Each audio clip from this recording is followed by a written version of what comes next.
wyse van 'n opening kan ek net sê baie welkom almal hierso by Nampo Alpha. Ek is Tobias Dooyer, ek is die hoofbestuurder van Graan Suid-Afrika. Ons is eintlik maar net die grondeienaars hierso. Dis heerlik om die Alpha span te hê en die hele doel, anders as graan, kyk ons hierdie keer na die lewende hawe. Dis heerlik om almal op die plaas te hê, dis julle plaas, dis ons plaas. En tydens hierdie geleentheid kry ons ook tydens die geleentheid van Alpha, kry ons ook geleentheid om gesprekke te hê oor sake van belang wat interessant is. So die gesprek van vandag gaan baie rondom die rooi vleiswaardeketting, maar die tema is spesifiek die nie-konvensionele waardeketting. Wat ek nou al gesien het is die rooi vleiswaardeketting is bitter groot en bitter kompleks. Dit is een van die grootste bedrywe in Suid-Afrika. Ek weet julle soms sê hulle is groter as graan, dan sê ons maar altyd, maar julle vreet ons graan, dus ek dat is ook nie min is, ja. Ja, dis groot. Ek dink ons besef nie altyd die grootte daarvan nie, want ons dink net bees. Ons vergeet die skaapkomponent daarvan, kom ons noem die kleinvee. En dan natuurlik iets wat 'n ongelooflike bydrae maak tot ons ekonomie, wat ons vergeet is bok. Ek meen die informele mark vir bok in Suid-Afrika. Ek dink dit blaas ons weg as ons dink wat gebeur met bokvleis in Suid-Afrika. En dis totaal en al, ek meen ons slag formeel in Suid-Afrika. Ons het laas jaar dit daar 'n bietjie opgesit. Ons slag 1200 bokke formeel. En die res is alles informeel. Dit is unbelievable. Ek het skaap groot geraak, ek het daar in die noorde van Afrika geleer, daar is lekker bok, as jy seker weet watter vleis jy kry, maar lekker bokvleis is reg. Maar kom ons begin aan daai punt, jy het nou eintlik, ek het jou laat inspring. Kobus, ek gaan vra dat jy nou net sê jou naam, waar kom jy vandaan, boerdery en sulke tipe van dinge. Hoe lyk jou vleiswaardeketting? Hoe boer jy met vleis? Hoe pas dit uit? Baie dankie Tobias vir die geleentheid. Dankie ook aan Nampo Alpha, en regtig is 'n besondere geleentheid hierdie. En dis belangrik dat in 'n tyd wat ons leef wat baie produsente voel, hulle het nie regtig seggenskap of word nêrens hoor nie om hierdie tipe van forums aan te bied. So dankie daarvoor. Ek dink dit is 'n skitterende gedagte. My naam is Kobus Bester. Ek is al vir so 22 jaar beesvleisprodusent en ek nog 'n baie spesifieke definisie oor 'n beesvleisprodusent. Want die feit dat jy beeste aanhou, is nie te sê jy is 'n beesvleisprodusent nie. Ek boer net buitekant Ventersdorp op die Klerksdorp pad, weerskante van die teerpad, so ek is eintlik letterlik hier in die pad af. Ek draai nêrens af nie, ek draai van hier af, as ek terugry plaas te draai, ek reguit op die plaas. Ek is betrokke by die stoetbedryf. Ek is een van die direkteure by die LRF, ek is ook die rasdirekteur van die Simra Beestelers Genootskap, maar my passie lê daarin om goeie gehalte vleis winsgewend te kan produseer met so klein as moontlik impak op die omgewing en om dit dan ook volhoubaar te doen. Ek skoei my beginsels en dit wat ek toepas, het sy op die plaas as ook in die bedryf waar ek dalk 'n rol of 'n bydrae kan lewer, 100% op die visie wat die rooi vleisbedryf het vir 2030.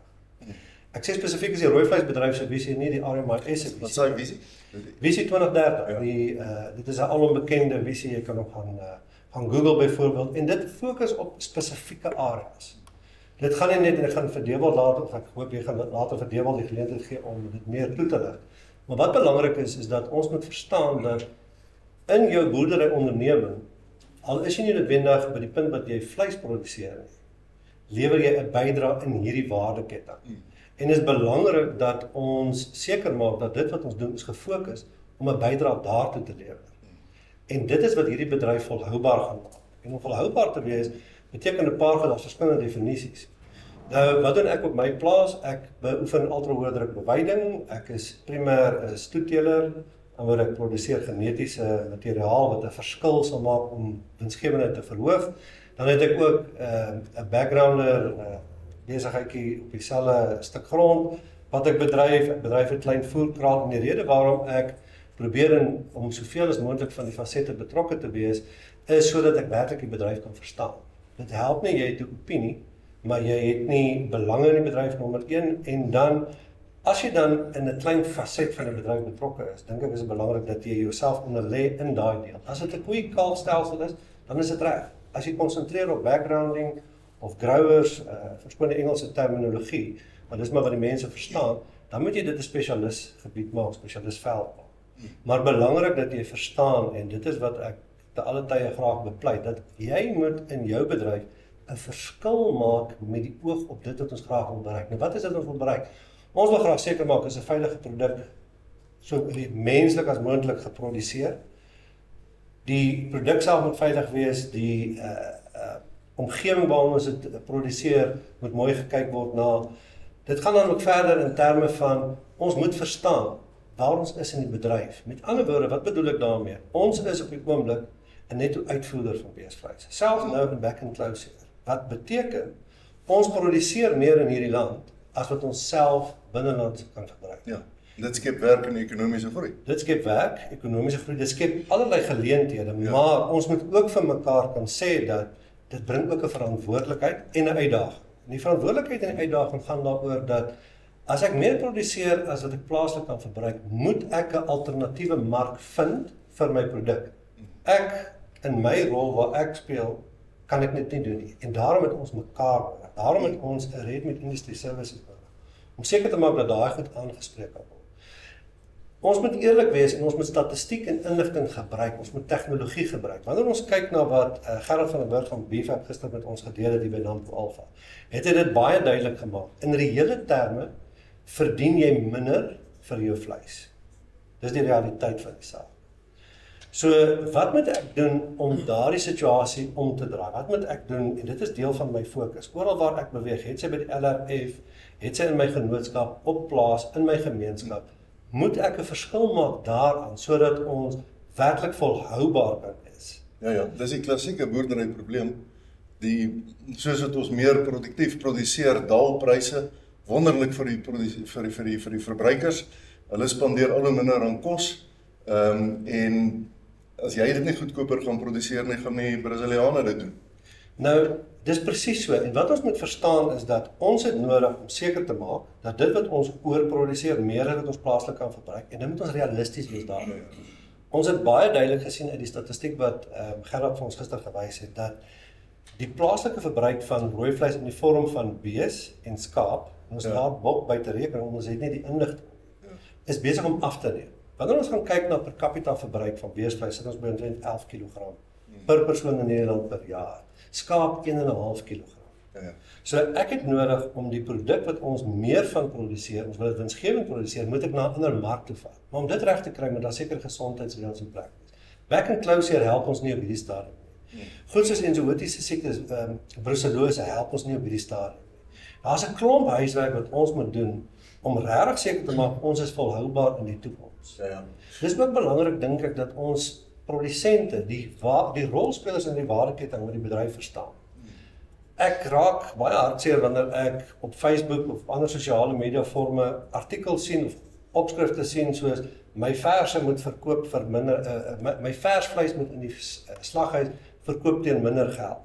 Mense vergeet die feit dat wanneer jy vers slag, het jy net rondom die uterus in die omgewing van tussen 8 en 12 kg vet wat weggegooi word, wat nie benut word nie. Ja.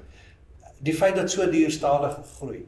Ons is baie keer uit ons onkundige ongelukkigheid ons eie grootste vyand. Wanneer ek vir iemand sê, jy weet, shin, ek meen skenkel wat opgesny is, sopvleis, kos nou R170 in ons plaaslike slaghuis. Dan sê mense, ja, dis verskriklik. Nou, kyk ek wat doen my vrou, kyk ek in die yskas, dan sien ek daarso is 'n pakkie pynappels. 450 gram, sy gekoop vir R80. Ja. Dit werk uit R177 per kilogram. Ja. Maar niemand sê iets daarvan. Ja. Ek meen, pynappel, opgesny in mooi blokkies by 'n baie bekende kettingwinkel, is duurder as rooi vleis. Ja. En deur daardie tipe van onkunde baie keer te gaan verkondig oor hoe duur is ons produk, wat doen ons? Ons sit ons eie bedryf onder druk. Ons sê vir ons potensiële kliënte, moenie ons produk koop nie, want ons wat in die waardeketting speel, is nie gelukkig met hoe dinge gaan. Ja. Dis daai klein goedjies wat ons aan moet werk. Ja, as boere skiet ons onsself baie in die voet in terme van die boodskap wat jy buitentoe sit. Jy dink nie altyd mooi, maar ek dink die belangrikste ding, ons sit bietjie met 'n ekonomiese tragedie. Gerard se syfers maak my so bang. Die feit dat, want wat hy sê is ons gebruik minder rooi vleis. Hoekom? Want ons middelklas het nie meer geld nie. Hulle word armer. En nou moet hulle die middelklas groei nie meer nie. En dis, ek dink waar vleis uit die aard van die saak 'n geleentheid is, hoe gaan ons ekonomie groei? Ons moet meer effektief wees, ons moet meer mededingend wees, ons moet meer uitvoer. So, dis nou gesê van so ons het 'n bitter belangrike rol om te speel binne in die Suid-Afrikaanse ekonomie, net om die mense kos te gee nie, maar ook om die ekonomie te skep. Ek wil so 'n bietjie draai van net daar na jou toe voor te stel en te sê, maar hier sit jy, melk is die eerste woord wat gesê word, heeltemal van 'n ander industrie, maar jy sit ook in die rooi vleiswaardeketting. Hoe werk dit? Kyk, hulle het my gevra om vrae te vra, toe sê ek, maar ek weet bitter min van vleis, ek gaan dom vrae vra, toe sê hulle wel, ten minste keer verwag ons hierdie keer die dom vrae.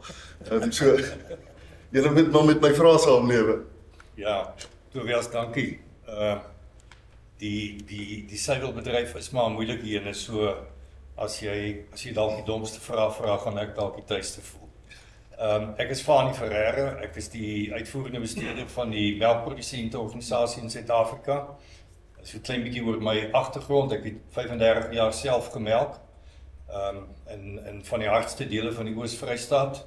Ek het dit altyd baie geniet, dit was goeie dae, goeie jare, en die bedryf het al die jare vir my baie goed gesorg. Ek is so van 2015 af is ek betrokke by die nasionale direksie van die MPO, en het ons hier na die einde van 2019-2020 'n baie sterk poging aangewend om ons organisasie bietjie te ontvorm of hervorm, om baie meer diensgerig te wees.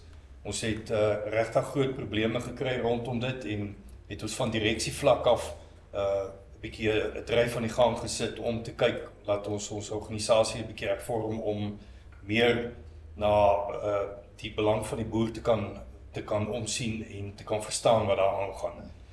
En ek het in 2020 self opgehou melk, as gevolg van maar die groot drukomstandighede wat die binneland beleef het. Dis 'n eintlik 'n vak op sy eie wat mense dag of wat oor kan gesels, maar daar's baie druk wat ons moes deurstaan, wat net nie vir ons moontlik gemaak het om verder aan te gaan nie.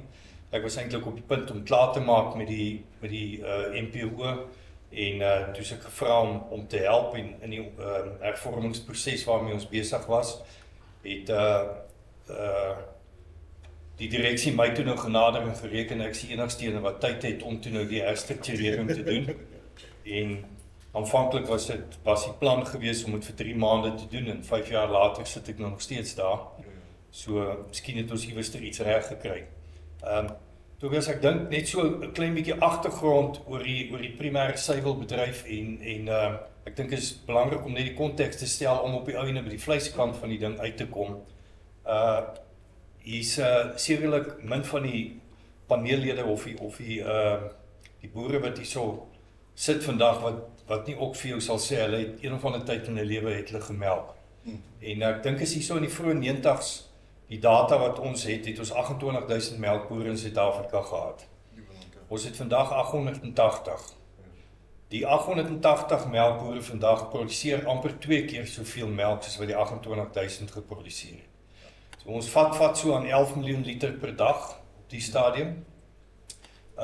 Die bedryf is baie interessant opgedeel. Die 3 kusprovinsies, Natal, Oos-Kaap, Wes-Kaap is natuurlik die grootste produsente. Tussen hulle 3 produseer omtrent 92% van ons melk. So die hele binneland het ons as die noordelike provinsie saamgegooi, omdat hy net so klein geword het. So van die Oranje rivier af tot by Messina produseer ons op die stadium tussen 8 en 10% van die melk. Die interessante van dit is dat steeds 65% van die melk word verbruik binne die groter Gauteng area, maar dit word in die kusgebied geproduseer. So as ons nou nie oor die koolstofvoetspoor hoef te praat nie, dan sal dit goed wees, want ons het nogal heel wat skuld wat dit aanbetref. Oor dat ons die melk so ver ons die gesprekke op die lang duur, so ver van ons mark af produseer. En ek het nou die dag by die Graan SA Kongres nogal ook of hulle Agri SA se kongres nogal genoem, jy weet, laat ek dink die verbruiker van die toekoms gaan nogal vir ons 'n paar reëls stel wat dit aanbetref. En en wat ons na sal luister. Ek gaan nie nou met jou, ek wil nie daai debat oopmaak nie, maar is daai verbruiker net sy sportsnutsvoertuig, sy SUV, na gewone kar toe kry, dan spaar hy 25% koolstof, maar dis 'n debat vir 'n ander dag. Ja. In elk geval, ons bedryf is op plaashekpryse, is 26 biljoen rand werd. As ons hom na ons sekondêre bedryf toe vat, waar hy verwerk word, en voordat hy van daar af uitgaan na die kettingwinkels toe, skiet hy op na 85 biljoen rand toe. So dis 'n groot finansiële komponent. Ja, wat ons aandeel in die rooi vleis aanbetref, is dit natuurlik die ding wat ons in die toekoms graag 'n bietjie beter sal wil definieer en sal seker wees dat ek dink die res van ons vennote binne in die rooi vleisbedryf ook sal verstaan en aandag gee daaraan dat ons ook 'n groot rolspeler is. Maar ek dink ons sal later in detail daarby uitkom. Sê gou vir my, hoe groot so 'n tipiese melkboer produseer dan melk en dan vleis, hoeveel wat Ja, ek dink as Wat ek klein er bietjie onder agtergrond daaroor kan gee, soos ek sê, ons produseer nou so amper 11 miljoen liter per dag. Dit is die vleiskant, nee, net die dis die melk. dis die melk. En dit word geproduseer deur nagenoeg 660.000 beeste, Ja. waarvan so 460.000 permanent in melk is, die res is in hulle droogperiode, Ja. wat is maar 'n belangrike komponent is by ons bedryf, oordat ons hou nie passasiers aan op 'n melkplaas nie. Elke dier wat daar is moet produseer. As hy nie produseer nie, dan word hy net vinniger deel van die rooi vleiswaardeketting. En ja, so ons slag jaarliks in die C-graadmark nagenoeg 220.000 van daai beeste word jaarliks geslag. Omtrent 1/3 van die Dis kudde. omtrent 1/3 en ons is huidigelik al in 'n stelsel laat jou beste derde van jou beeste, ek sal sê genetiese beeste, word deesdae, ek wil sê nagenoeg 80% van ons produsente is al op baie vlak dat hulle gesekste semen gebruik op baie derde van hulle kudde, om dan net verse te produseer, wat Dis nie net meer so baie die bulkalers wat dis net in die wat vir jou vervangingsdiere sal gaan. Die ander 2/3 wat dan nagenoeg 460.000 is, word geïnsemineer deesdae met enigiets van Simbra.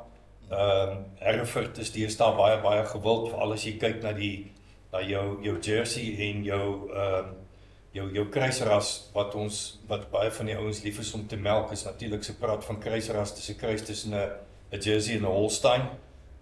Dis 'n bees wat baie gewild is in Australië en Nieu-Seeland. En hulle doen dit doeteenvoudig omdat ons hele bedryf is maar geskoei op die produsering van solides binne. Hoeveel persentasie van 'n melkboer se inkomste kom uit vleis uit? As hy Dis hier nagenoeg 15%. Okay, so dis 'n betekenisvolle Ja. betekenisvolle inkomste daar. Ja. Maar jy het ook, ek dink, as 'n mens kyk na die vleis, in die totaliteit van die vleisprentjie, hoeveel van die vleis kom van die melkproduksiekant af? Kyk, Min of meer. om dit nou net die konteks reg te stel en te verstaan, dis ek moet dit partykeer baie mooi vir mense verduidelik dat hulle verstaan. Ons het 660.000 net produserende diere op die plaas. Ja. Ons het wel hier by 1.2 miljoen as ons gaan na die verse en kalvers toe op wat op die plaas is. Maar tussen daai 660.000 produserende diere verkoop ons ook 660.000 diere per jaar. Ja. En dit is die derde wat ons uitslag, en die uitslagpresentasie word uitgewerk na aanleiding van die laktasies. So ons sit gemiddeld in ons land nou op 'n laktasie van selfs 'n klein bietjie minder as 3 jaar. Ja. So elke bees hou nie of 3 laktasies. So elke derde laktasie, na die derde laktasie moet so bees geslag word. Dit is eenvoudig hoe dit werk. En ons om eendag te praat oor die, want die hoenderouens het mos Ja. dieselfde tipe van met die lenne, Ja. wat na 'n spesifieke periode verlaag die produktiwiteit ook, ja. So net om klaar te maak daarmee, die 220.000 is dan die derde van die lakterende diere, Ja. en dan die 440.000 diere is dan jong diere. Ja. So die res van ons kuddes wat nie met die sekssemen geïnsemineer word nie, word tipies dan nou met met vleis semen geïnsemineer. Dit is daar's 'n wye reeks, die Angus is Maar baie dit is spesifiek vir die vleis. dis reg en hulle die ouens begin al hoe meer 'n spesifieke mark soek vir daai diere en daar's voerkrale wat al jy weet elke jaar wag om al daai diere by van ons produsente te koop. Dan is daar natuurlik die gedeelte van daai diere wat op dag oud geslag word. Dit raak al hoe minder omdat hierdie ander mark besig is om te ontsluit, jy weet, en dit raak vir finansiëel op vir die ouens baie beter. Maar daar is nog 'n klein hoeveelheid van jy weet diere wat byvoorbeeld met Holstein of suiwer jerseys geïnsemineer word en daar sal 'n bulkalf kom wat eintlik nie waarde op in daai plaas het nie. Die sal baie keer in die dagoudmark ingaan en dit sal maar tipies vir hondekos of daai mark. Alright. 100%, jy kry 100% vir jou inkomste uit die beeste uit, jy is omtrent uit die rooi vleis waardeketting uit, jy is omtrent 15%.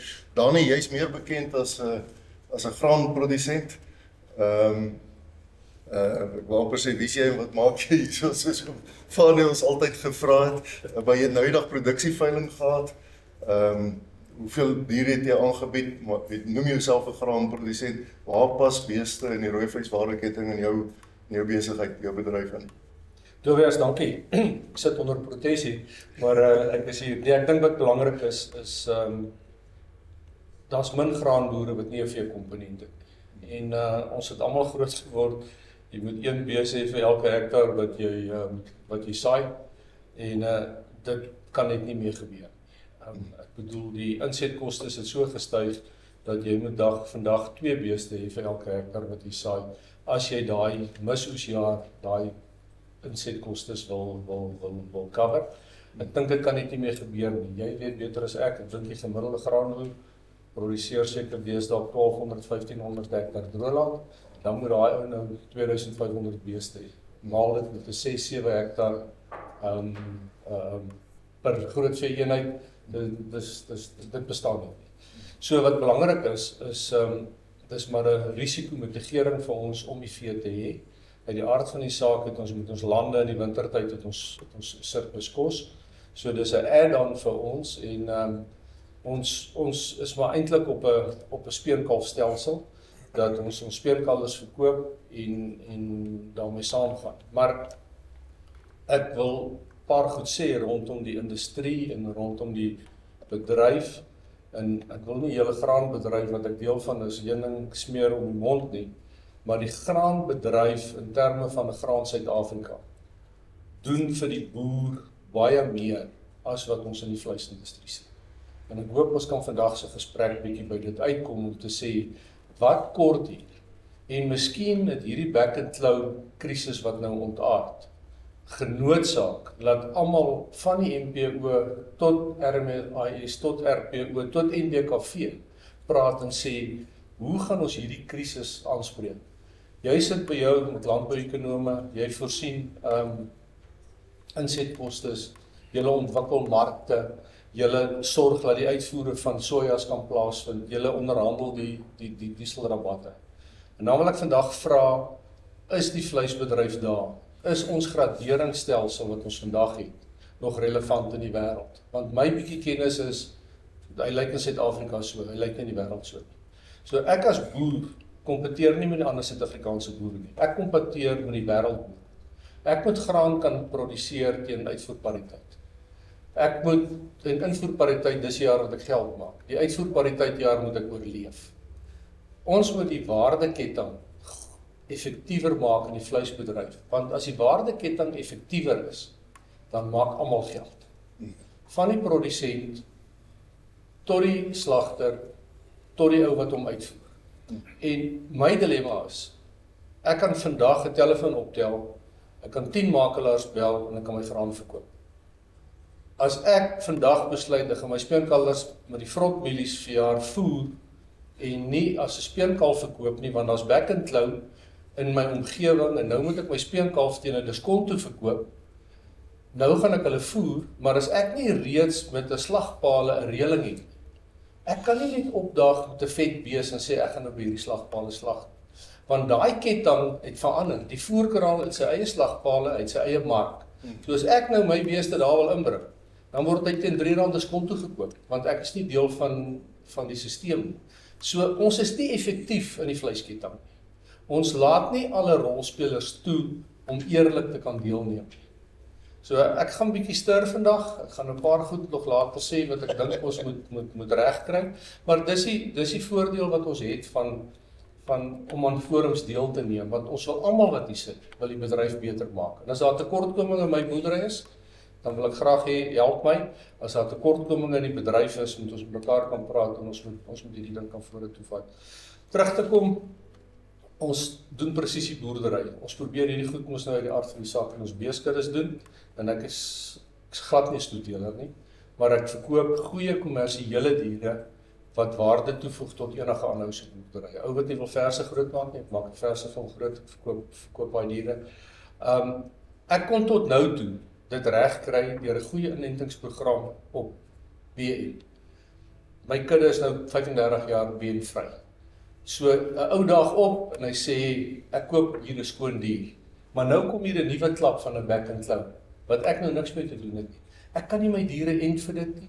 Ek kan nie 'n waarborg gee dat hy nie by my gaan inkom nie, want ek kan myself nie beskerm nie. En dis waar ek vra, jy het landbouekonome, ons rooi vleisindustrie, daai nuwe voertuig, kom ek noem hom nou in my kop, Vee Suid-Afrika.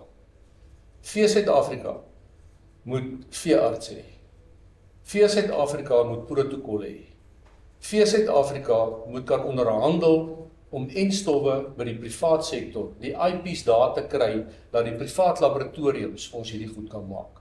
Ons is nou 30 jaar in 'n nuwe demokrasie, ons weet die staat kan niks mee doen nie. As ons nie hierdie goed as industrie en as bedryf in ons eie hande neem, gaan ons nie kan kompeteer met die wêreld daar buitekant. So ek wil graag 'n organisasie daar sien, wat my kan adviseer, moet ek my speenkalvers verkoop, moet ek backgrounding doen, hoe lyk die somme moet ek voer, ek soek een wat met back and claw kan kom en vir my sê, hier het ons jou enstof gekry, hier kry ons internasionale enstof, die enstof wat ons tans in Suid-Afrika kry, word net gespuit by kuddes wat uitbreek, en hy werk net 6 maande. Dis 'n waterbasis enstof, ons moet 'n oliebasis enstof kry, daar moet merkers in wees, laat ek vir die ou wat my beeste kom koop kan gemoedsrus gee en sê, hierdie ding is langtermyn geënt.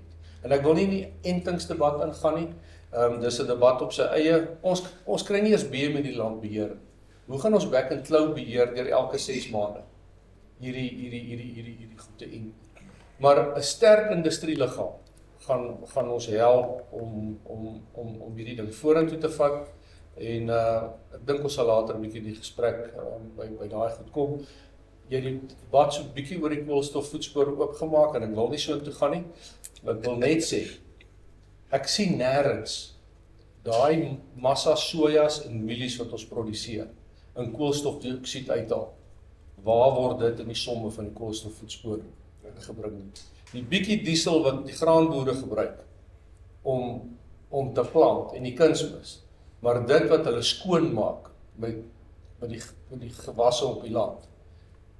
Weereens, dis 'n geveg vir 'n graan Suid-Afrika. Ek het 'n sterk industrieliggaam nodig om daai geveg vir my te veg. Ek as boer kan hom veg.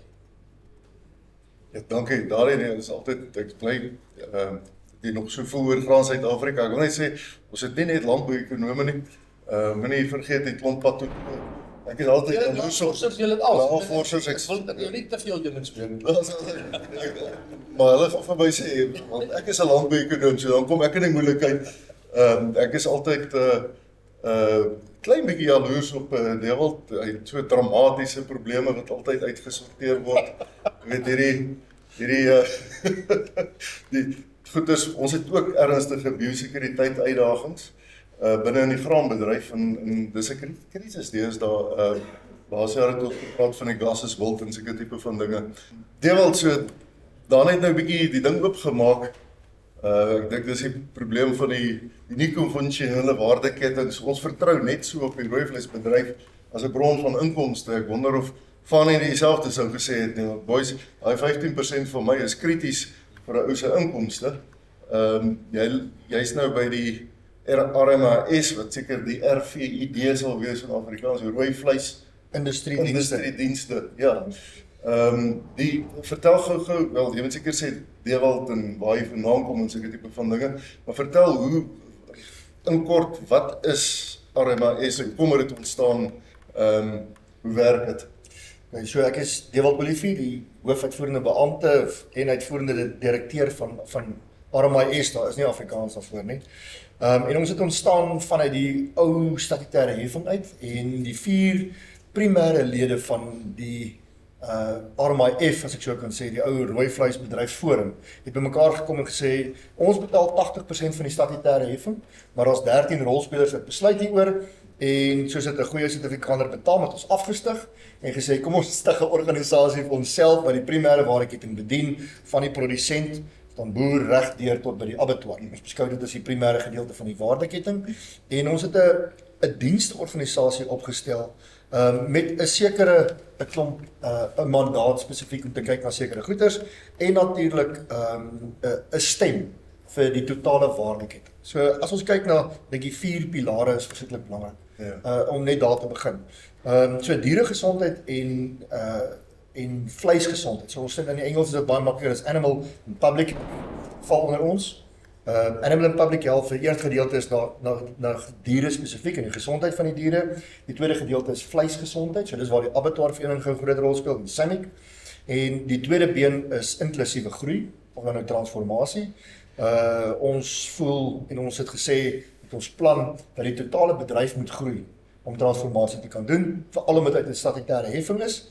Die derde been is marktoegang wat ons na kyk en dit is vir nuwe toertreders. So ek verduidelik dit altyd so of dit nou wit, swart, geel, pink, pers is. Enigiemand wat 'n nuwe toetreder tot hierdie bedryf is, moet toegang hê tot markte, plaaslik en internasionaal. En dan uit die aard van die saak internasionale markte is soos wat dit sê en dan die vierde been is mededingendheid en volhoubaarheid. Normale, en ek dink baie van dit is, ek verduidelik dit in eenvoudige terme, ons voel baie keer dat ons meeding teen hoender en teen vark en teen al die goeders, maar dis nie ons kompetisie. Want solank ons verbruiker bly in die diereproteïen spasie, sal hy een of ander tyd spring van die een na die ander. Die probleem is hierdie ouens wat gras afsny en dit geur en soos vleis, dis ons groot probleem binne in die wêreldkonteks, nie net in Suid-Afrika. En dan natuurlik volhoubaarheid. En ons het julle dat die CO2 en ek gaan nie te veel oor die ESG en daai gesprekke hê nie, maar dis volhoubaarheid in die ware sin van die woord is vir ons is en ek was nou op 'n internasionale platform wat ek moes praat oor volhoubaarheid in die boere in Suid-Afrika en ek het gesê vir ons is volhoubaarheid in kort om ons produsente op die plase te hou om te kan bly boer ad infinitum as ek so kan sê. Dis ons volhoubaarheid. Ons kan praat oor al hierdie mooi goeders, maar ons wil op ons plase bly en dit wil volhoubaar wees en ons wil vir altyd boer vir ons nageslag. Dis die 4 pilare wat ons het. En dan natuurlik ons het 'n strategie wat ons opgestel het. Wat RMIS bymekaar gebring het uit hierdie 4 organisasies. Uitgepraat van die strategie en ek moet net sê so die 4 organisasies wat begin het is die rooi vleisprodusente organisasie, of die RPO en voorheen bekend as NERPO, die National Emergent Red Meat Producers Organisation. Nou hulle bestaan nie meer nie. En ons is op soek na en ons is besig met onderhandelinge gesprekke oor hoe trek ons organisasie in wat die opkomende boere en spesifiek kom ons sê dit reg die swart boere verteenwoordig in Suid-Afrika. Maar dit val nie onder hierdie stadium onder die RPO in nie. Dat ons die voerkraal vereniging en natuurlik die abattoir vereniging. So hierdie 4 organisasies maak op hierdie stadium in die algemene terme noem ons dit die Red Meat Primary Cluster. Die primêre byvoeging of samevoeging van lede uit wat 'n adviesraad is vir RMIS. RMIS bestaan dan uit 'n raad van 8 lede waarvan 7 stemreg het. Nou ek sê dit so, elkeen van hierdie 4 organisasies het 'n direkteur wat hulle kan nomineer op hierdie raad en ons het 2 onafhanklike direkteure met 'n onafhanklike voorsitter, maar hy is totaal en al, ek wil amper sê van buitekant af ingekry. Hy het ook nie stemreg nie, want ons het in die verlede gesien dat 'n voorsitter kan baie maklik die rigting bepaal waarheen stemme gaan. So en dan het ek as 'n uitvoerende direkteur. So daar's in totaal 7 stemme waarvan die industrie self 4 hou op hierdie stadium.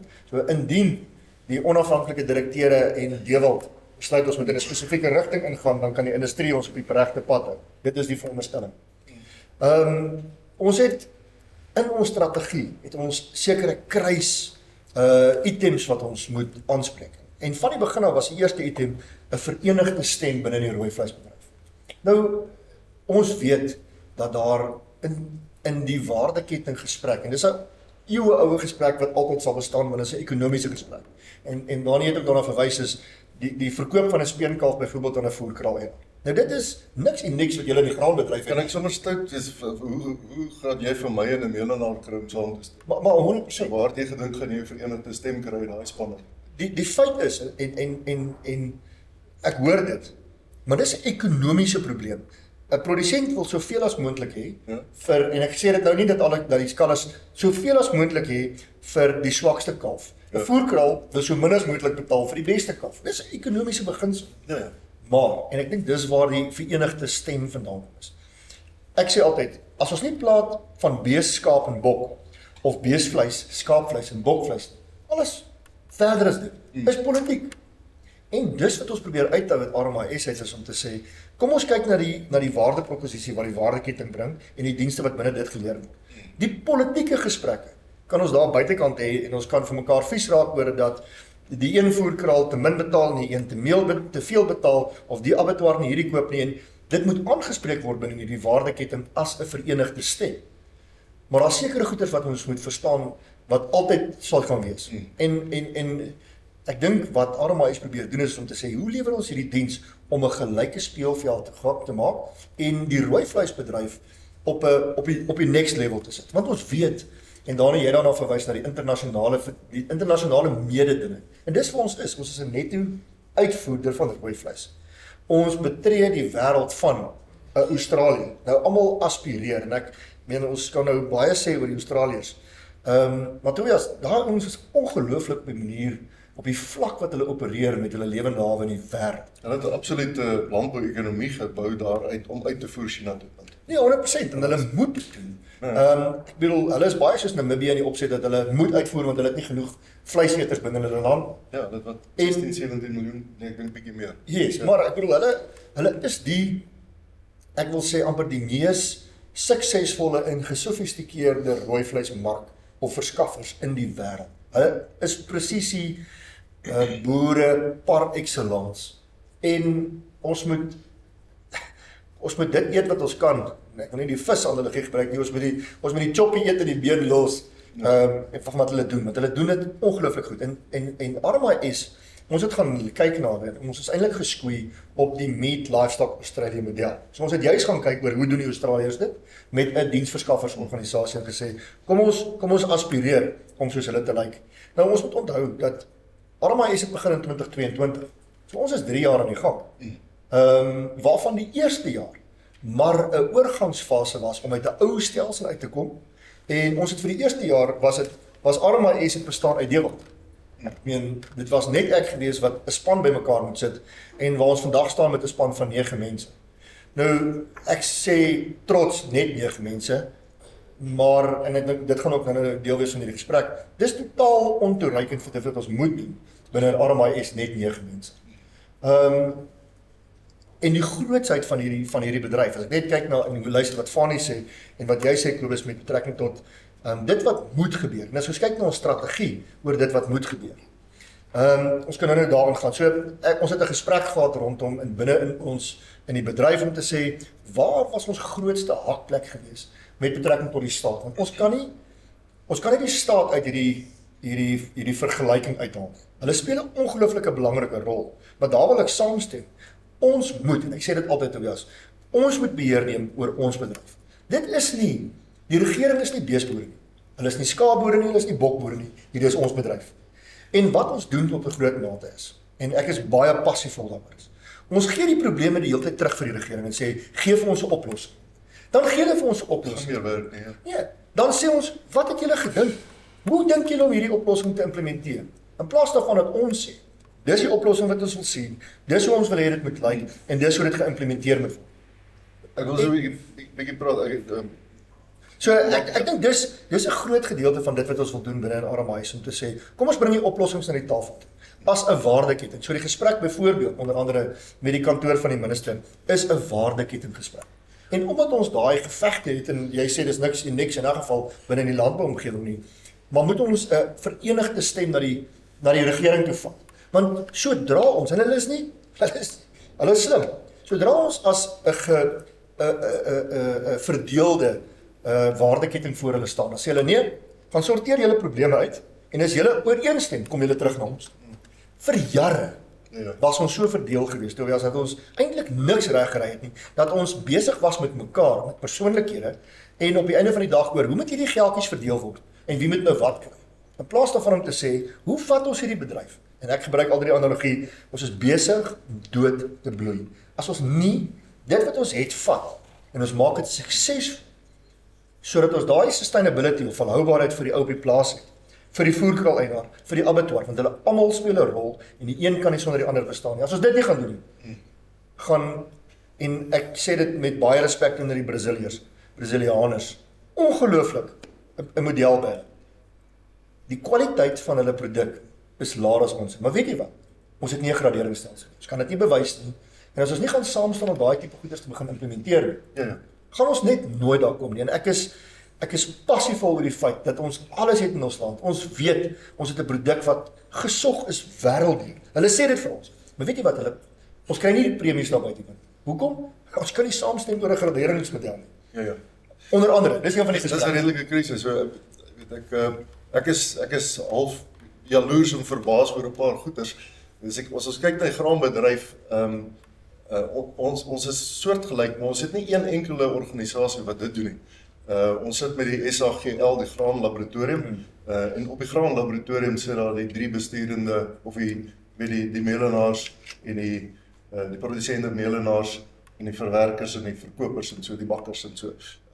Ons het dan die graaninligtingsdienste, wat ons dieselfde tipe van ding het. So, in feite het ons sinne so half afgebreek oor 'n klomp verskillende goeders. Ons het die tegnologie en teelagentskap SACTA, wat daai kant is, en dan het ons Sosia, wat kyk na die wintergrane, wat daai kant is.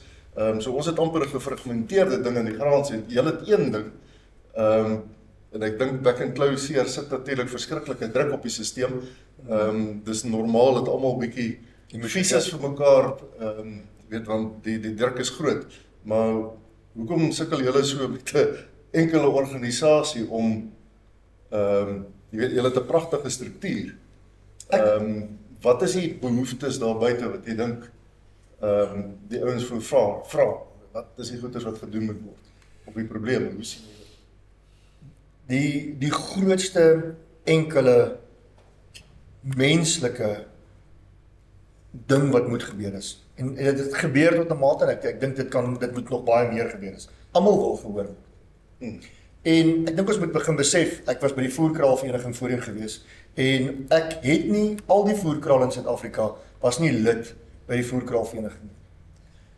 Maar wat ontsettend belangrik is om by daai voerkrale uit te kom, wat nie lid is van die voerkraalvereniging, en by hulle te hoor, eerstens, hoekom is hulle nie lid nie, en die tweede plek is, nog steeds te hoor wat hulle sien gebeur, want hulle speel 'n rol. Met die navorsing wat Gerard hulle vir ons gedoen het by BFAT, was dit presies dit gewees om te sê, ons het hierdie groot rolspelers, en dit is so, ons het 'n Caron Leaf, en 'n Sparta, en 'n Beefmaster, en 'n Charmer, en hulle speel ongelooflike groot rol, maar die kleintjies, en ek dink as ons kyk na die melk, die suiwelgedeelte, ek dink, byvoorbeeld Beefmaster koop 'n klomp van die beef to dairy diere, ek weet hulle koop dit so in, en dis 'n spesifieke ding wat hulle aanspreek. Maar daar is al 'n klomp kleiner voerkrale wat ons moet gaan hoor is, want hulle speel tog 'n rol. Hulle het 'n ongelooflike groot waarde wat hulle deel. En dis waar die ding kom. Die mense wil gehoor word. En ek dink baie keer ek sit as RMIS en ek vra, wat is dit wat buite op die grond aangaan? Wat wil die mense sien? En nie net, en ek gaan name noem, nie net 'n Caron beef. Ek wil nie net hoor wat Iwer sê, want van hulle kant af het hulle 'n sekere strategie en hulle weet waar hulle op pad is. Wat sê die res van die mark? Hoe wil hulle hierdie ding sien uitspeel? Onthou, 'n gedeelte word gediens en 'n baie groot gedeelte word deur hulle gediens. Want daar's ander rolspelers wat definitief 'n inspraak het. Wat lewer aan die plaaslike slaggers. Ja. En dis hoe die ouens hier buitekant hê wat rooi vleis eet en Caron lewer nie aan. Ja.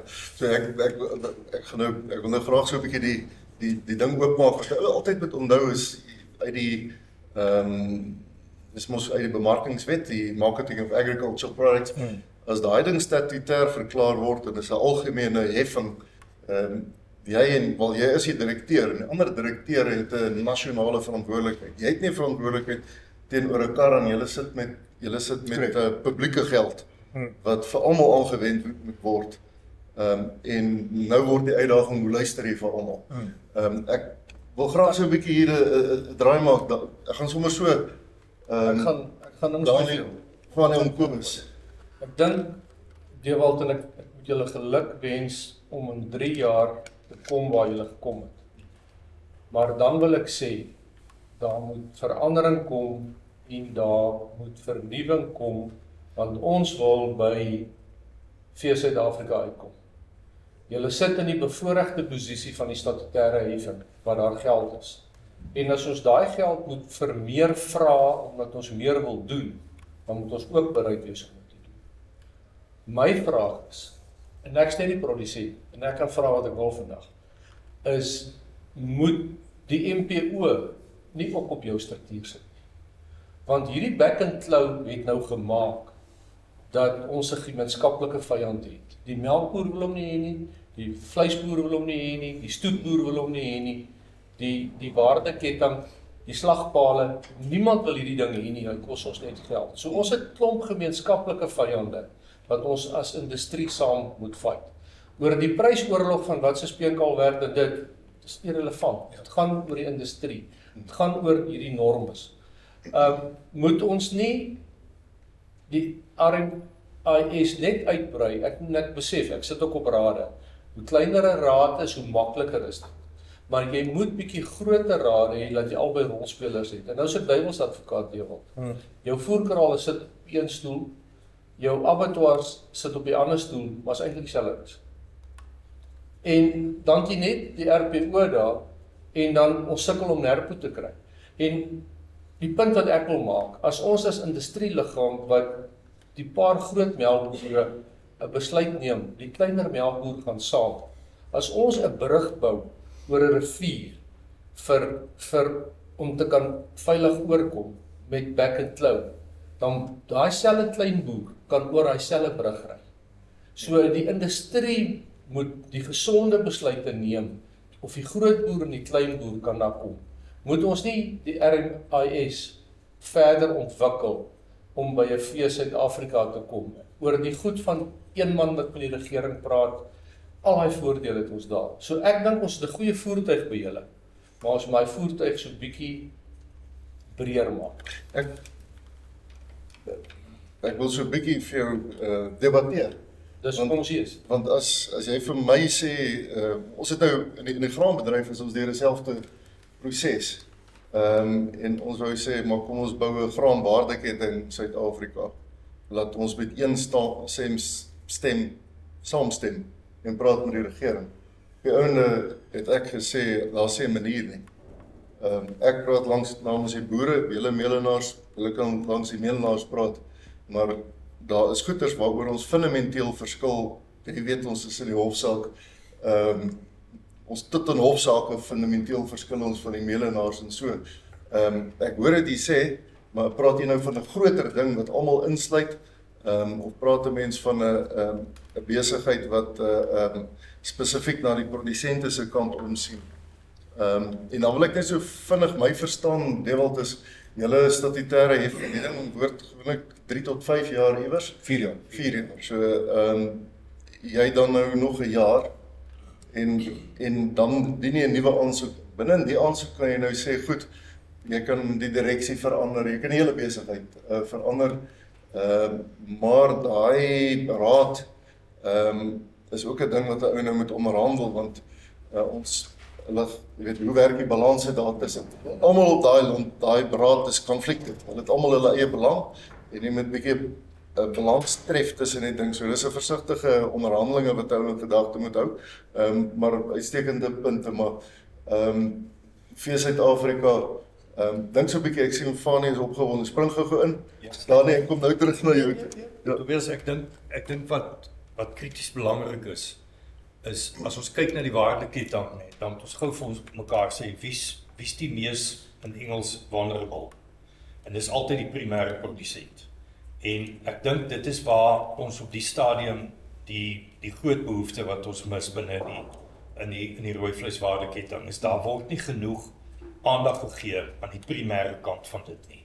En ek sal graag wil sien, en dit het presies nou daaraan geraak, laat die sekondêre rolspelers binne in die waardeketting meer op hulle eie moet staan. En laat ons nader beweeg aan almal wat primêr geraak is binne die ding, voordat hulle die mees uitgelewer is. As jy gaan kyk binne die doelstellings van die Nasionale Bemarkingsraad en spesifiek gaan lees wet 47 van 96 wat die MAP Act is, soos wat hulle sê, dit is die bemarkingswet. Daar's 4 doelstellings binne in hom. Wat die enigste ene wat eintlik die belangrikste is soos hy in Engels geskryf is, the viability of the industry. En daai ding kom altyd vir my terug primêr toe. En ons het nie genoeg beskerming vir die primêre produsent nie. Ek voel dat die res van die waardeketting, jy weet soos byvoorbeeld in die suiwelbedryf, ons is prysnemers 100%. Ons het bitter min beheer oor dit wat ons vir ons prys kry. Jy kan bepaal dit wat op jou plaas is en daar kan jy verbeter. En jy kan jou potlood skerp maak soveel soos wat jy wil. Jy het nie veel beheer oor dit wat vir jou aangebied word nie. Waar ons sekondêre rolspeler het die vermoë om waarde toe te voeg tot sy produk. En hy kan, as hy by die winkel gaan aanklop om hierdie produk te verkoop, het hy 'n bietjie van speelruimte binne in daai ding wat ons nie het nie. En dit kom terug na die rooi vleis waardeketting toe ook. Ek dink Daniël het begin daarmee om te sê, jy weet, jy het nie veel van 'n keuse nie. Jy moet maar in 'n plek speel. So my pleidooi sal wees dat ons meer gaan fokus op dit wat primêr op die plaas gebeur. En jy weet as ons net bietjie ons koppe optel en jy kyk op sosiale media en jy weet wat daar aangaan, die geraas wat ook in die agtergrond gemaak word, dan dink ek is dit belangrik dat 'n mens tog probeer raak sien. Hoekom gebeur hierdie goed? En wat wil daai ouens vir jou sê? Sonder om individue en mense raak te sien. Daar's 'n probleem. Ek en Kobus het vroeër daaroor gepraat. Jy weet, as jy 'n kleiner rooi vleisprodusent is, het jy deesdae 'n probleem.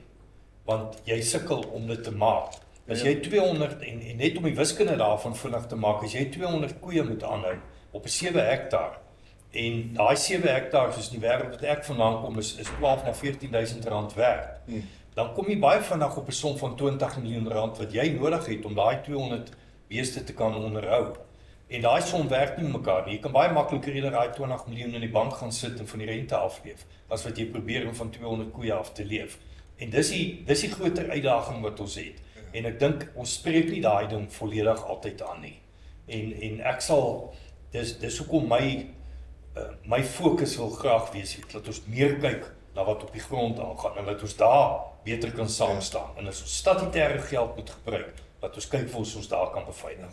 Ek stem baie mee saam en nogal in die bemark oor tyd en ons het die waardeketting bitter nodig, maar produsente het 'n ander realiteit. Die waardeketting is gekonsentreer, hy's groter, dis groter besighede. Nêrens in 'n produsente organisasie of 'n produsente ekonomie is daar enkele groot produsente wat soveel in navorsing en ontwikkeling kan belê as wat 'n groot voedselmaatskappy kan doen nie. En ons moet nie vergeet nie, hierdie is die marketing of agricultural products.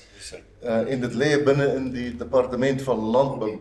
Dis nie 'n handel en nywerheid, maar kom ons stoei vorentoe. Ek stem eintlik saam, die balans moet bietjie oorswaai, maar ons moet altyd 'n balans hê want elke mielie wat ons verkoop eindig op die ou einde in snaakse vorm, of dit nou cornflakes of mieliepap is, snaakse vorme, en as jy weghardloop van die waardeketting, verlos jou verbruikers jou. Vannie, maar wat baie spesifiek, wat wil julle hê van RMIS af? Of van die dienste af, algemeen? As jy huidige, wat moet ons gedoen kry? Wat is die uitdaging van primêre van die veeprodusent vandag, en dan praat ek spesifiek uit 'n melkperspektief uit. Ons groot probleem is back and clap. Dis 'n siekte wat, soos wat hy huidig in Suid-Afrika hanteer word, kan hy ons bedryf uitroei binne maande. Ek dink dis nie 'n geheim nie, almal weet dit daar buite, dat die melkkoei in 'n absolute besonderse manier aangetast word met back and clap. Dis totaal anderster as wat in die rooi vleisbedryf is. In ons geval sal daai koei binne daar 'n verskriklike somatiese telling ontwikkel. Daarna is dit baie vinnig erge mastitis en daai beeste in meeste gevalle verloor jy meeste van daai beeste. En met die huidige inentingsstrategie wat ons het en die 3 maande enstof wat ons van Botswana gebruik, is totaal oneffektief. Ons het nou in Heidelberg 'n melkboerdery wat vir die tweede keer nou positief is. Hulle laaste keer wat hulle geënt het, is nou vandag 2 maande en 3 weke terug. Ja. So daai enstof het nie eens 3 maande gehou nie. Ja. En daai koeie is weer. Daai boer rapporteer aan my dat dit is nou 10 keer erger as wat dit die eerste keer was. Ja. Jy weet so, dit is ons probleem. Ons sit met protokolle wat nie vir ons werk nie. Ons sit met 'n enstof wat ons nie het, wat ons nodig het, wat ten minste 12 maande dekking het en wat natuurlik die merkstof in het. Daar is in die wêreld enstowwe wat gemaak word wat vir ons kan aanspreek. En ek dink dis die ding.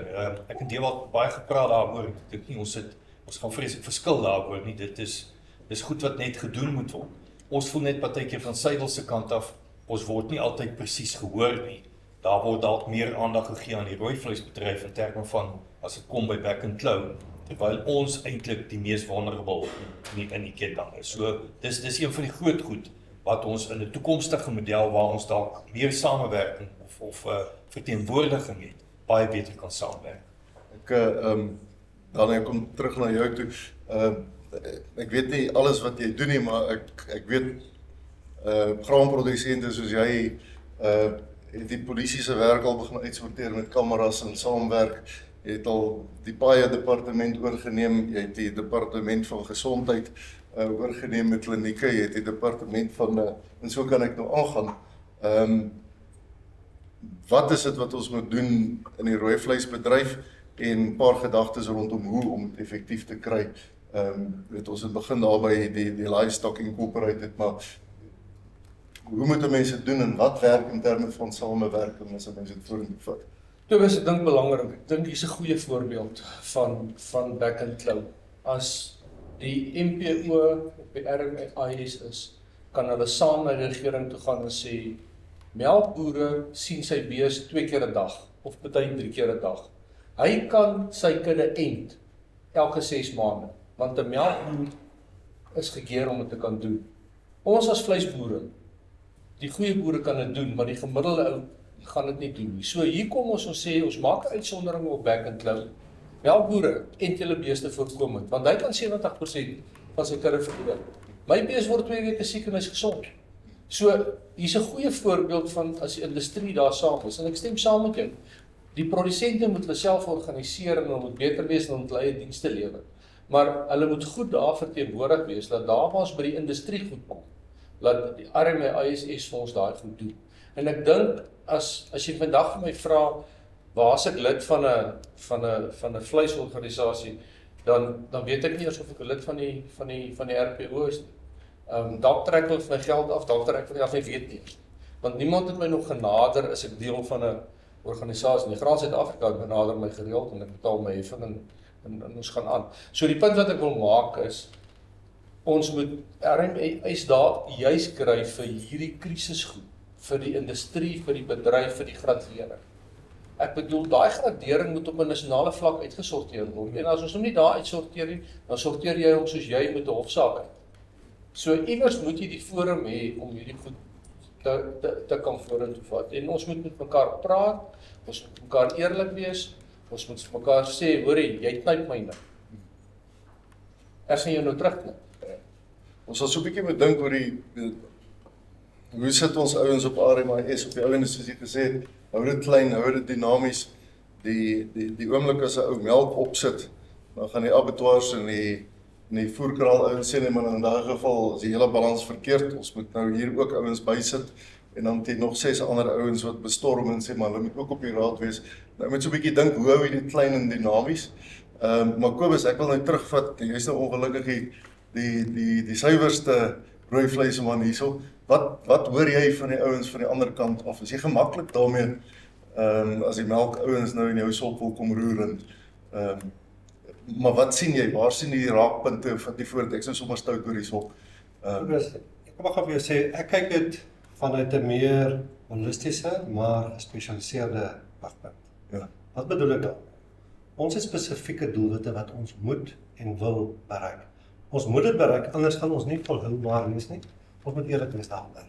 Alles dui daarop, ons produseer in reële terme teen laer as 15 jaar terug se vlakke. Dis die realiteit, selfs met die prysvlakke wat ons vandag baie opgewonde oor is, wat ons nie konstant kry per maand, is dit een van ons uitdagings. So nou is my vraag altyd goed, as ons weet waarheen ons op pad is, as ons verstaan wat dit is wat ons graag wil bereik, dan moet ons van onsself gaan sê, goed, vir watter rede kry ons dit nie reg nie? En dit is waar my uitdaging is. Die feit van die saak is op die oomblik, het ons strukture, maar as ons baie eerlik moet wees, val of die strukture vir ons, of die leierskap binne die strukture, val vir ons. Nie almal in die strukture is sleg nie. Nie almal kan ons net dood eenvoudig weglaat nie, maar ons het leierskap nodig, in terme van visie, in terme van rekenskap. Met ander woorde, ons het ouens nodig wat kan opstaan in die bedryf en sê, ons het ingekoop in 2030 se visie. Ons gaan seker maak, ons gee ons ondersteuning vir die liggaam wat daar gestel is om ons te bedien. Dit gaan verder. Kom ons kyk nou, ons breek dit 'n bietjie af. Iets soos naspeurbaarheid. Wat is boere se antwoord baie keer? Gaan ek 'n premie kry? Wie gaan vir my die R30 gee vir my oorplaatjie wat ek moet insit? Hy weet nog nie vir R30 gaan wees nie, maar hy het daai vraag. Nou as jy 'n produk produseer, wat R30 nie eers 0,06% van die waarde van daai produk is nie, en jy het 'n probleem daarmee, moet jy 'n bietjie hand in eie boesem steek en vra, kla ek oor die regte goed? Dinge soos byvoorbeeld vleisgradering. Ons het nie 'n graderingsstelsel op die oomblik in Suid-Afrika nie. Ons het nodig, dis bloed nodig, om in die internasionale arena die volwaardige spel te kan speel. Ons wil in die Wêreldbeker Liga gaan speel, Ja. maar ons wil 'n provinsiale standaard handhaaf. Vergeet dit gaan nie werk nie. So hoe gaan ons dit reg kry? Ons het nodig te gaan kyk.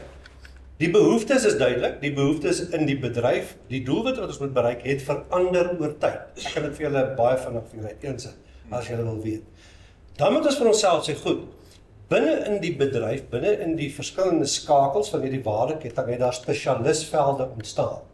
Ek het net daarna verwys, ons sit met speenkalfprodusente, ons sit met stoetteelers wat seker maak, hulle doen dit met die korrekte genetiese materiaal. Ons sit met die melkouens wat 'n bydrae lewer in terme van die kruiskalvers wat hulle produseer. Met sex semen kan hulle vir ons kruisras bulkalvers gee. En ons weet dat dit ook 'n bydrae kan lewer. Maar word dit wetenskaplik gedoen? Word dit kundig aangepak? Is ons seker ons kry werklik 'n bang for our buck? Met ander woorde, die voerkraal operateur of die backgrounder, voor ek 'n kruiskalf koop uit 'n melkras uit, koop ek liewer iets anders. Tensy ek weet daar is genetiese potensiaal om daarop te kan kapitaliseer. Ons het nodig om ons game level op te tel in hierdie bedryf. En dit beteken, ons het leierskap nodig, ons het strukture nodig. Ons kan nie aanhou, en ons wil dit nie hoor nie, maar ons wil heeltyd preserveer dit wat ons dink ons gehad het, wat eerbaar was. Vergeet dit, dis verby. As jy nie meer vandag relevant is nie, as jou ledegeld vir jou sê, jy sukkel om kop bo water te hou, meneer, moet jy weet, dis omdat jy as organisasie nie meer relevant is nie. En dan moet jy vir jouself sê, goed, gaan ek die deure toemaak, of gaan ek relevant raak in hierdie bedryf? Gaan ek deelneem aan 'n bydrae tot sukses en volhoubaarheid, want slegs dan het jy bestaansreg. Jy kan nie net aanspraak maak op bestaansreg, omdat daar huidige strukture is, wat vir jou 'n sagte plekkie voorberei het. En dit is waar ons moet begin. Verstaan duidelik waarheen is ons op pad. Dan moet jy vir jouself sê, ondersteun my huidige strukture dit.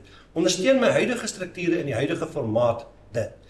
Daai goed wat ek na verwys het, verskillende vertakkings in terme van primêre produsent, in terme van speenkalfproduksie, langwiener, klein voerkraal, groter voerkraal, al daai goed, osproduksiestelsel, graasvet, al daai komponente, ek noem dit sommer forums of belangegroepe, binne die waardeketting, waar word daai mense gehuisves?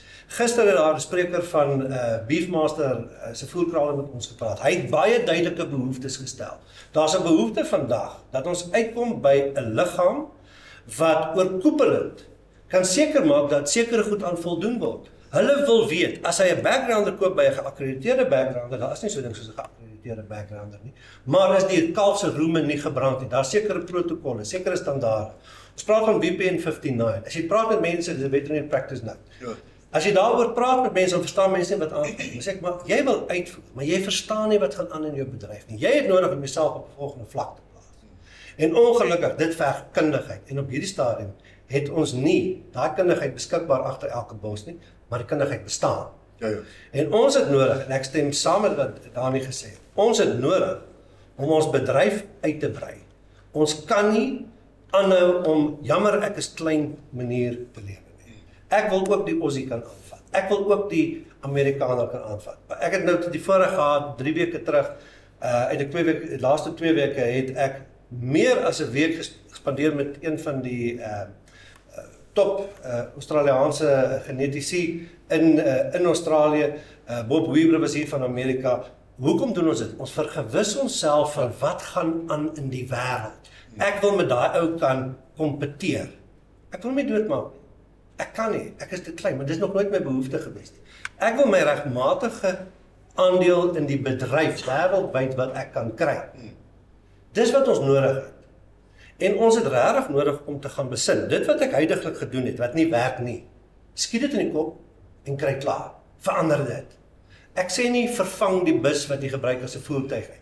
Maar as die drywer waaragtig nie vir jou kan vat in die rigting waar jy wil gaan nie, haal die drywer agter die wiel uit.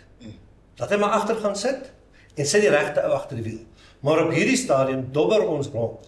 As ek vat gister ongelukkig het ek 'n traceability vergadering bygewoon, waar daar mense is wat so selfgesentreerd is, dat hulle waaragtig nie die groter prentjie raak sien. Mense, hierdie is 'n massiewe bedryf. Maar ons moet pas op, dis die klein klippie in die radkas wat die werking stop. Ons moet gefokus wees. Ons moet die regte mense ondersteun. As ek kyk die negativiteit onder ingeligte boere rondom iets soos naspeurbaarheid. Nou gaan almal alles van my weet. En ek weier om daai te sê. Kan jy my sekuriteit waarborg op my data? Meneer, wat se waarborge vereis jy? Ja. Verstaan jy wat jy vra? Wil jy in die openbare of in die internasionale arena kan speel en wil jy kan meeding? Dan het jy nodig om hierdie en hierdie te tik. Ja. En waaragtig is daar mense wat aanhou om negatief te wees. Vergeet die negativiteit. Kom met 'n oplossing. Ek wil amper sê, ek wil elke bedryfsorganisasie wat betrokke is in die rooi vleiswaardeketting vra, wat 'n positiewe bydrae het jy gemaak die laaste 2 jaar rondom die bydrae tot die sukses van die doelwitte wat ons daar gestel het vir die rooi vleisbedryf. Dis wat ons by moet uitkom. Maar nee, ons is so selfgesentreerd. Ek gaan hierdie van myself beskerm en daai van myself beskerm. Ons moet groter word as dit. Hierdie bedryf is groot. Hierdie bedryf kan kragtig wees, maar as gevolg van gebrekkige leierskap en kundigheid kom ons nie uit waar ons moet wees nie. Ek het vrede, die melkouens kan saam wees. Ek het vrede, die boerbokke moet hulle self beter organiseer as daar 'n behoefte is. Die belangrike ding gaan daaroor, jy moet voordat jy enigiets kan aanspreek, moet jy weet die behoefte bestaan en dan moet jy jouself organiseer om daai behoefte aan te spreek. Ek kan vir Dewald en ander verlang besig hou met die behoefte wat ons het, wat ek het as 'n produsent in die verskillende sektore van die waardeketting waarin ek betrokke is. Ja. Maar die groot ding is net, ons moet uitkom by resultate. Ja. En as ons aanhou om dieselfde ding te doen en aanhou om onsself te verdedig, aanhou om verskoningkies uit te dink, gaan ons nie daarby kom nie. Ons het nodig om hande te vat. Ons het nodig om ons ondersteuning te gee. Waarom is dit vandag nog so dat 'n organisasie soos RMIS moet sukkel om global location numbers te kry? Boere wat te traag is om deel te neem. 'n eenvoudige ding wat jy kan doen, dat jy op jou selfoon kan doen. Waar is die leier wat opgestaan het en vertroue geskep het en gesê het, ons as organisasie ondersteun hierdie en ons gaan vir julle wys hoe om dit te doen? Waar is dit? Met ander woorde, ons het 'n vraagstuk en 'n behoefte in die bedryf. Ek het vrede met wie bykom. Die melkou kan bykom. As die wildou wil bykom en hy dink hy maak deel uit van rooi vleis, Ja. ek het nie 'n saak daarmee.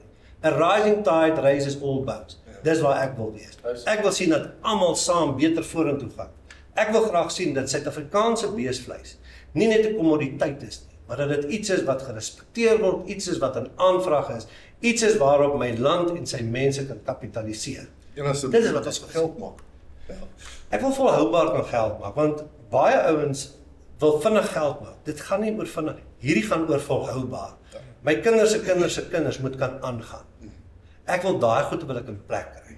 Hierdie is nie net 'n vinnige operasietjie nie, maar ons het regtig kundiges nodig. Ons het duidelike aanduidings in terme van wat gebeur in die wêreld. Wat is aan die gang in wêreldekonomie? En ons weet met Trump en ander is dit nie maklik om dit te voorspel nie.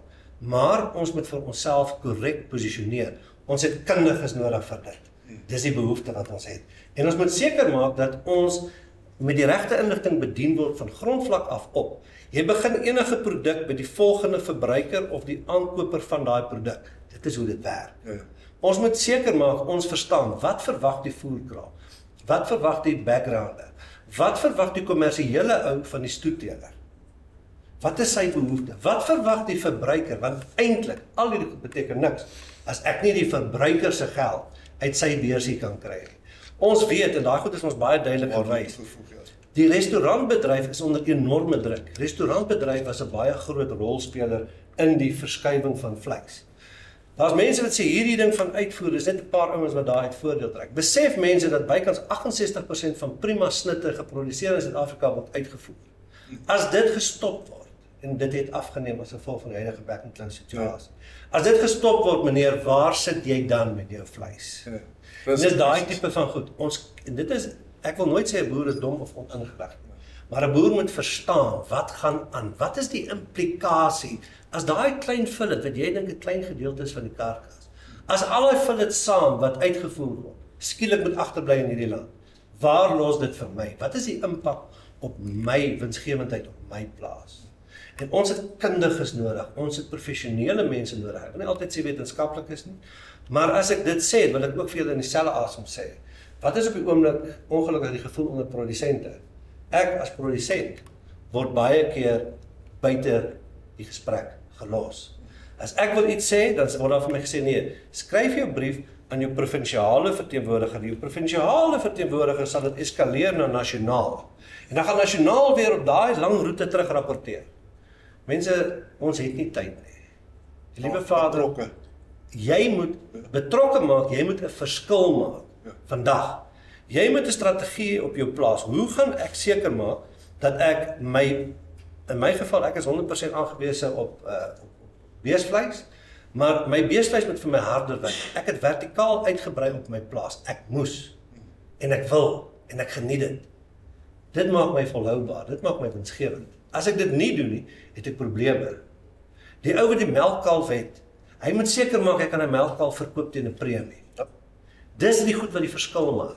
Die ou wat die beesbedryf hou as 'n buffer om uitdagings as gevolg van die natuur wat in landbou gebeur, droogtes ensovoorts, om daai uitdagings te mitigeer, moet seker maak dat teen die tyd wat ek op hierdie spaarbusie van my gaan reken, ek gaan goeie bang vir my bak kry.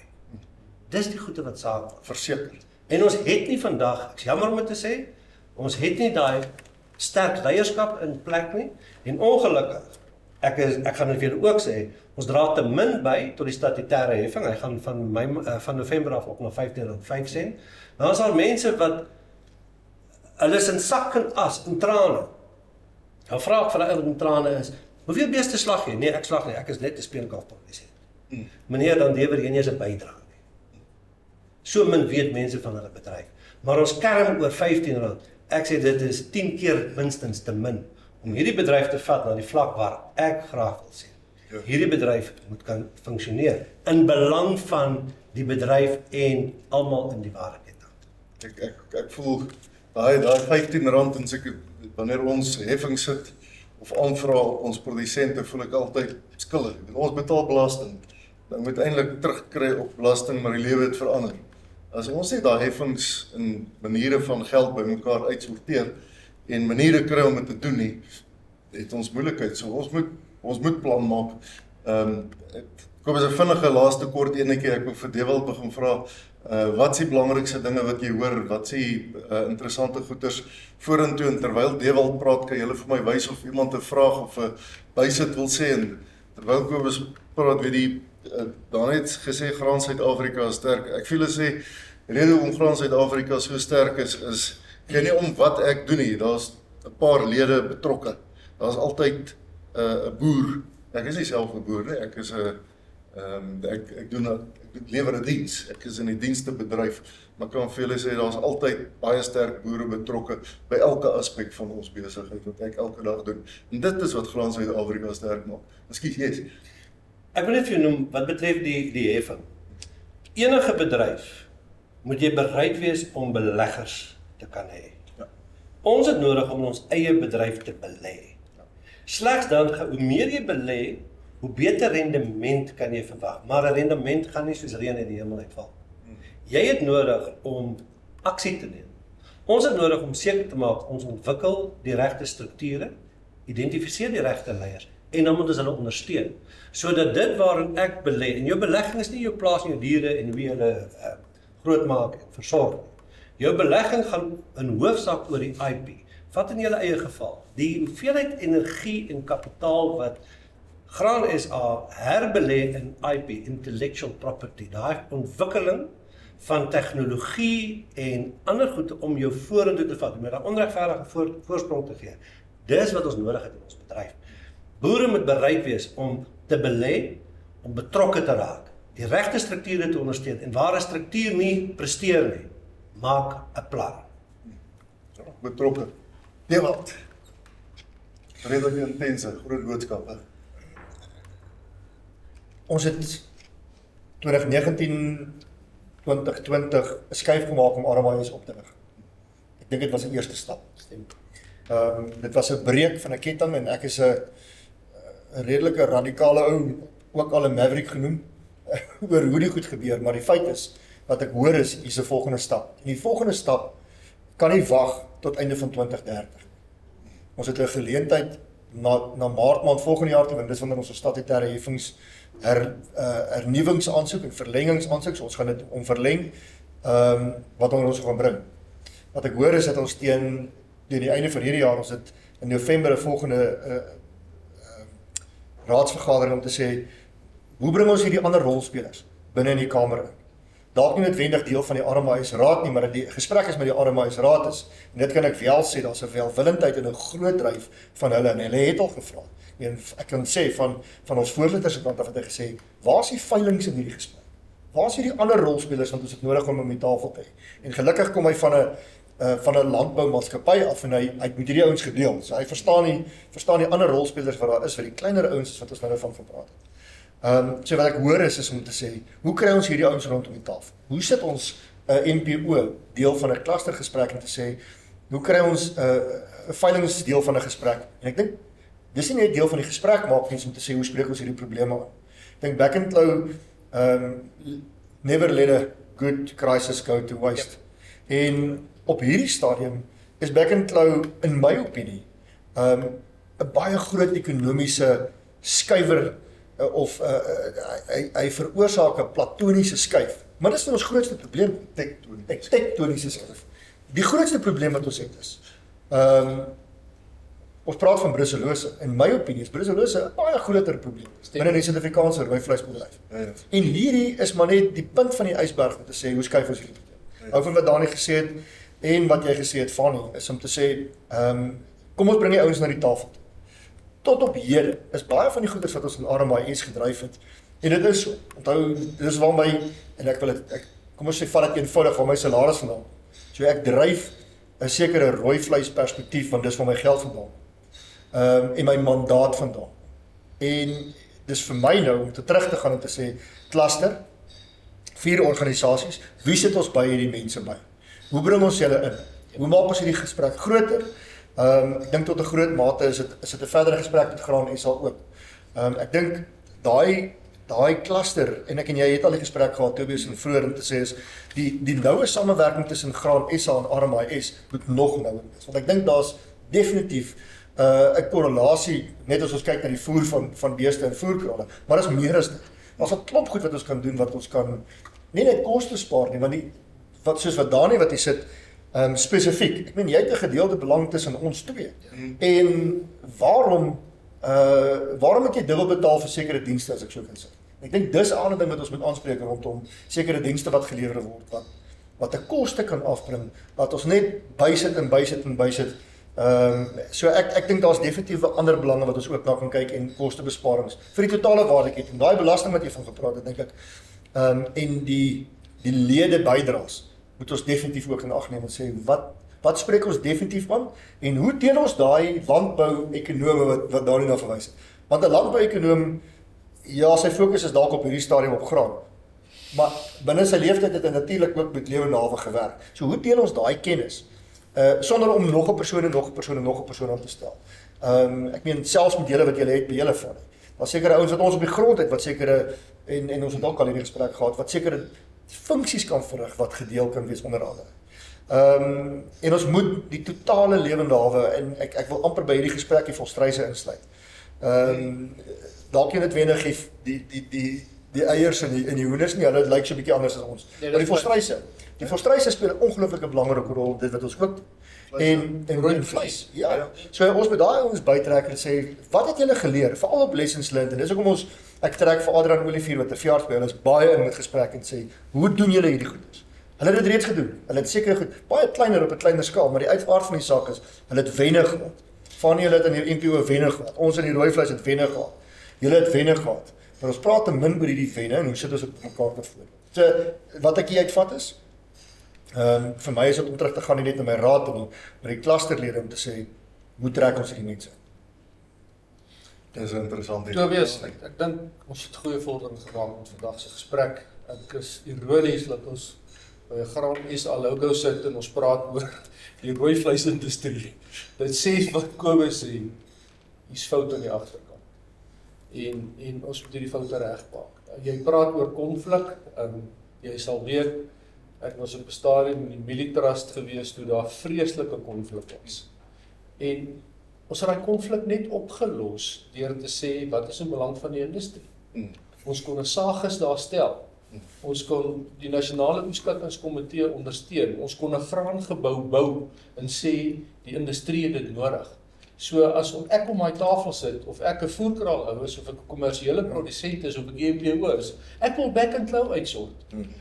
As die graderingsregulasie in die wêreld sê hy moet so lyk en ek as voerkraal stem nie saam nie of ek as boer stem nie saam nie of ek as NPO stem nie saam nie, dan moet ek na my lede toe kan gaan en sê dis hoe die wêreldstandaard lyk.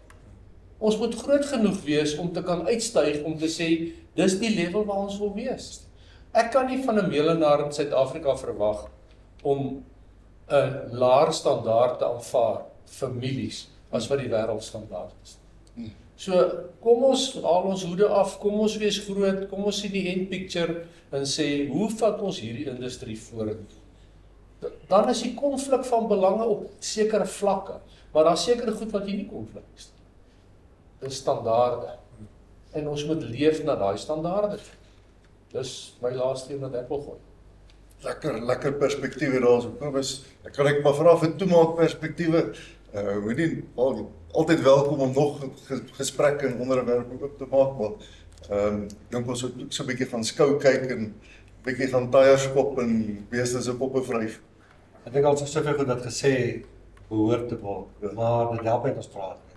Ons het nodig om oor te gaan tot aksie. Ons het nodig om te doen. Ons het nodig om te glo wat die visie is.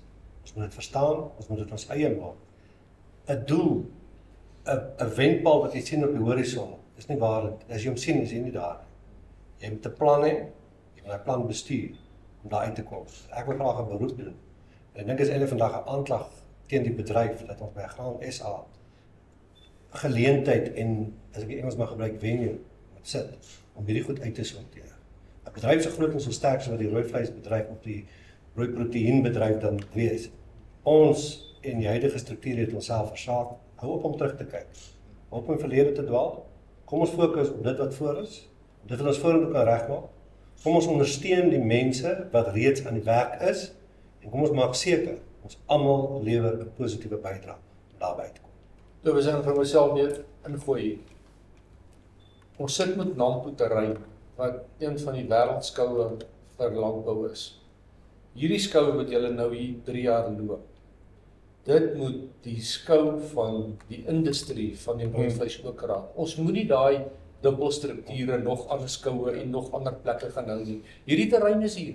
So ons ondersteun julle om hierdie ding te vat en te sê, wys wie's die boere van Suid-Afrika. Of dit graanboere is, of dit veeboere is, of dit die industrie is. Kyk die geboue wat opgesit word op jou terrein. Kyk wat doen jy vir die veebedryf. Jy is 'n graanorganisasie, maar almal kan hulle rasse hier kom uitstaan.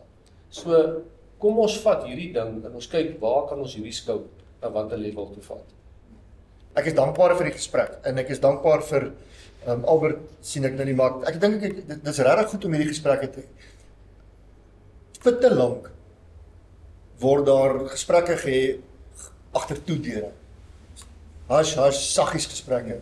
En die feit is, dit is wat dit is en daar's mense wat ongelukkig is oor hoe goed tans lyk. Daar's mense wat ongelukkig is oor dat RMIS en Dewald sekere goeders doen. En ek waardeer en is een van die ouens wat sê, loop my tromp op en sê vir my. En ek sê dit altyd, hier is my selfoonnommer, as jy nie hou van wat ek doen nie, bel my dit as 'n gesprek kan hê. Maar moenie 'n Facebook warrior vind, wat noem hulle 'n keyboard warrior wees. Daar agter is 'n trekker trappie prater wees. En dit daar doen waar ek nie kan kommentaar gee of beleid is nie. Kom sê dit hier dat ons hier gesprek kan hê en ek my argumente kan neersit en jou nou kan hoor. En ons praat hierdie ding deur. Ons sê vir mekaar, dis waar ons saamstem. En dis wat ek vra. Ek vra dat ons meer sulke gesprekke het. En dat ons openlike gesprekke het rondom wat die probleme is wat daar is. En nie wegkruip agter rekenaars, want op hierdie stadium, en ek sê dit weer en ek herhaal myself, maar daar's soveel goede wat op sosiale media gesê word en oop briewe wat geskryf word vir wie weet wie. Het die gesprek en as jy man genoeg is, staan op en kom na my toe of bel my en sê vir my, dis waarmee ek 'n probleem het en dan hier ons die gesprek. En ek dink ek is dankbaar vir dit. Ek kan daarom ons appel sê, jy is altyd, dis jou private en publieke lewe daai. Ja, ek dink ons gaan definitief meer as 'n verenigde front moet optree. Ons gaan definitief meer vertroue moet skep na buite toe. Ek dink dis van die belangrikste boodskappe wat ek het.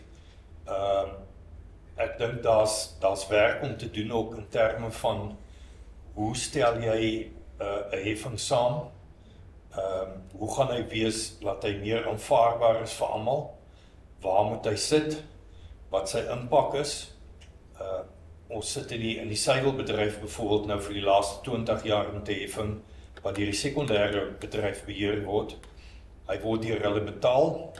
Mens moet ongelukkig ook nie dit miskyk nie dat daar is 'n belastingvoordeel binne in dit. So as jy heffing betaal, kan jy teen belasting aftrek. Daai heffing is gewoonlik speel hy homself maar uit binne in 'n waardeketting. So die produsent betaal hom in 'n manier, die verbruiker en die verwerker betaal hom ook in 'n manier, maar jy moet hom ook strategies kan plaas sodat sy belastingaftrekbaarheid ook vir almal. Dis 'n moeilike een. Dis baie moeilik om te sê waar vat jy. Jy weet nou waar RMIS heffing is en waar ons heffing lê en hoe dit toegepas word, maar ek dink dis ook 'n gesprek want dit kan ook vertroue skep op die ou en of 'n geleentheid skep vir die boer om te sê, maar okay, dit beteken vir my nog iets anders ook. Nee, kyk, dis 'n lang debat het daai. Die feit van die saak is geen om waar hy afgetrek word nie. Hy's 'n belasting op ons bedryf. Dis 'n belegging wat ons moet maak. Elke sent wat ons daar uitkry, moet ons bitter seker maak. Ek dink is 'n groot voordeel wat ons het. Dewald weet, jy kan dit ook los vir staatsinstellings. Ek dink ons maak 'n groot uitsondering nou waar ons geld inkry. Ons kan dit verantwoordelik bestuur, ons kan dit self bestuur. Maar op die einde van die dag is dit kostes wat deur die eindverbruiker betaal word.